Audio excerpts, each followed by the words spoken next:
Lee at Joaquin, muntikan na magkasagutan. Lee, concern lamang kay Joaquin. Nagustuhan ng taong bayan na natin pag-uusapan this video. Kaya before that, guys, please naman, huwag niyong kalimutan mag-like, comment, subscribe for more PBB updates. Maraming salamat. Kung ating titignan ay talaga namang sa pagpaparusa sa kanila ay marami na talagang nangangalay dahil nga sa bigat ng mga rules book. At sila naman ay mukhang naatasan na siya ang magsasabi kung sino nga ba ang aalis at talagang magpapahinga na. Ngunit ayaw pa ni Joaquin dahil mas maraming deserve na magpahinga.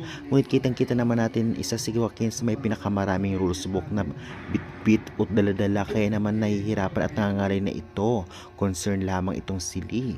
Ngunit kahit papano nagkasagutan itong dalawa dahil nga medyo mataas ang boses nitong si Lee. Ngunit concern lang naman siya. Ganun pa man ay talagang samot-saring komento sa social media ang topic na ito. Maraming ang nagustuhan ang ugali ni Lee dahil concern sa kapwa niya housemates. At ito namang si Lee ay talaga namang mukhang nainis lamang dahil nga sa pananalita o daw ay magsalita itong si Lee. At syempre masaya na lamang sila dahil simula pa ng pagpasok nila ay ganun talaga si Lee, medyo mataas ang boses at parang galit. Ganun pa man, kung kayo ang nakakita o nakapanood ng video, anong say nyo? Mali ba ang ginawa ni Lee o di naman kaya tama? Comment nyo na yun sa baba. Maraming salamat.